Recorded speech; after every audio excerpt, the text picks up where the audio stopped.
say the situation simply isn't that dire. The group that the president was referring to has splintered and shrunk since it started out. And remember, this is actually an annual event, and it's expected to get even smaller. CNN's Leila Santiago is with part of the caravan that has stopped for a few days in Puebla, Mexico, and joins us now live. Leila, where do we stand at this point? Listen, there are actually still people from that caravan coming this morning. I've seen about 20 people, and most of them are families. It's interesting because I talked to one woman and I said, hey, President Trump says that this caravan is dangerous. And she said, I am armed with my children. And she showed me 3 little kids that she came to Puebla with, waiting for the rest of the caravan to arrive. So where are we right now? Well, yesterday, one bus arrived, about 70 people. They were in Oaxaca before, several hours south of where we are, and they are making their way up to Puebla. But as you mentioned, this is a group that's getting smaller. Typically, that happens every year. They've been doing this for more than 5 years, and typically they do get smaller. The organizers are telling us that they are delaying things a bit. They are taking their time on this because of this extra attention. Surely they are overwhelmed, and they want to make sure that as these Central Americans who have come up with this caravan make their way up, that they are protected. So when they will arrive to the U.S., we still don't know. Many have decided they will stay here in Mexico, but organizers are telling us that they believe about 200 will make it up to the U.S.-Mexico border to seek asylum. Why seek asylum? I was speaking to that exact same woman, and she sort of echoed what many here have said. They've said, yes, the conditions in Central America, so El Salvador, Guatemala, Honduras, they're not great. Yes, they are dealing with poverty, but even more so, they are talking about the violence that they are facing. The woman I spoke to said that her family members have been killed because gang violence is such a problem in the neighborhood that she is in, or she was in rather, from El Salvador. So this is a caravan that continues, albeit in smaller numbers, and takes issue with being labeled as dangerous or not qualifying for someone who needs to seek asylum, given the violence that they say they are fleeing. Well, and to that point, Leila, part of what we heard from the president yesterday was that, and these are his words, that female migrants were being raped at levels nobody has ever seen before. Is that what you're hearing from people? I have now spoken to 3 women and directly asked them, have you been raped? Are you seeing this? They're using the words that President Trump said. And all 3 of them have said to me, we have had no issues with that. Now, let's keep this in context, because I've covered quite a bit of immigrants in Mexico as well as on the U.S. side of the border. And that is always the concern. This is a very dangerous journey. People are raped along the way, but that is why the caravan is so important to them, because they are finding safety in numbers. If they go together, they can protect themselves against some of these threats that are very common along the journey. Leila Santiago with the latest for us from Puebla, Mexico. Leila, thanks. I want to give all praise and glory to Yahweh Ba'Shem, Yahushai Ba'Shem, Rakah Kadash. Double honors to our elders who rule Great Millstone well. And Shalom to all you Akim pushing this truth with sincerity. May you brothers endure into the end. Shalom. Like you heard, they're saying that there's these women that are coming, they're trying to get asylum here in America as refugees. Well, I just watched that Canada is being hit by a bunch of people trying to come into America as refugees. That's why he's sending 4,000 National Guard troops.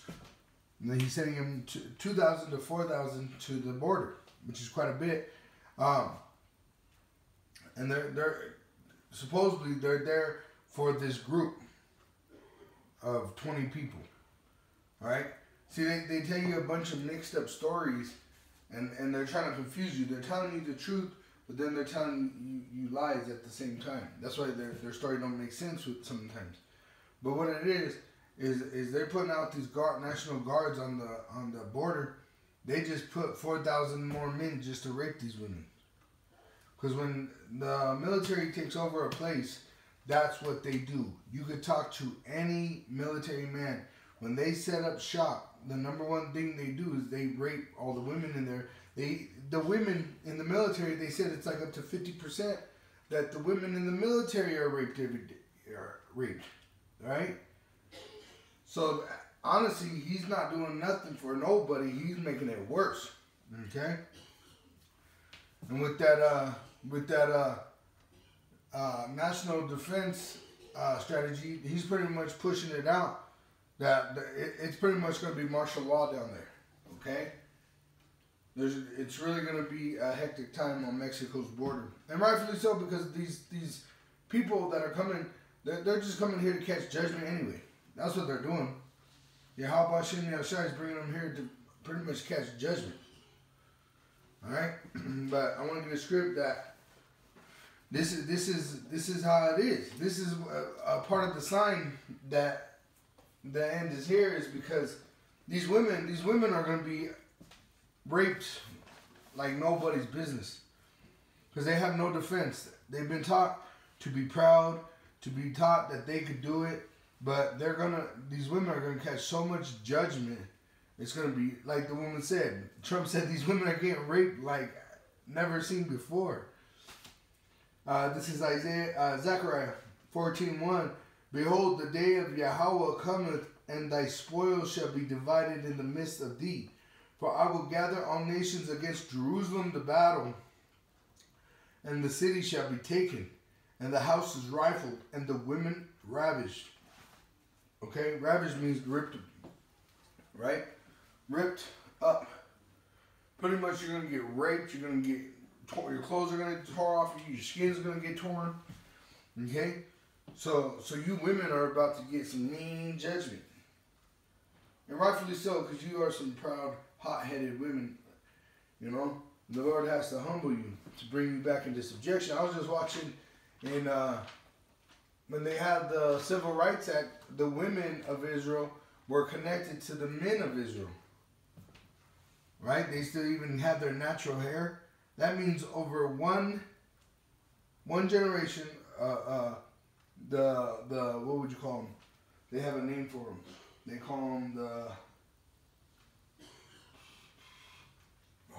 what do they call them? I can't remember the name that they have for that generation. Right, but it's about the 60-year-olds today. But the women have left their men over one generation. In one generation, you women pretty much went astray from your men. And you won't repent, so then Yahweh has to do it for you. And we're not allowed to get you in order yet. So Yahweh is going to get you in order. Yahweh B'Shem Yahshai. He's going to have a lot of you women beat, raped, ate, sold. Man, it's going to be horrible for you. And you men too. A lot of you men that worship you women, your women's going to get took and fucking beat, raped, and ate in front of you. You're going to get beat, raped, and ate. We're going into this time of Jacob's trouble, and people have not seen nothing like what's coming, because it's never been nothing like this. There's nothing that could prepare you for this except for Yahweh Ba'asham Yahushai. That's why you got to stay diligent, because what's coming soon is those FEMA camps. They're gonna open those FEMA camps in one day. You're gonna wake up and the FEMA camps doors are gonna be wide open, and they ain't gonna care who knows about it. Especially, a lot of people are going to seek them out anyways, because when there's hunger, when people are hungry, they'll willfully go to the FEMA camp. Just like in winter, the homeless, we have a lot of homeless in Denver, and they open take. They go to jail for the winter, just to have a place to sleep.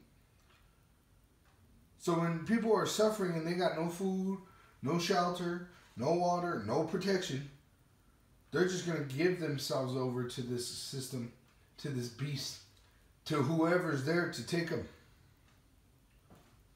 All right? So here it goes. And the house is rifled, and the women ravished, and half of the city shall go forth into captivity, and the residue of the people shall not be cut off from the city.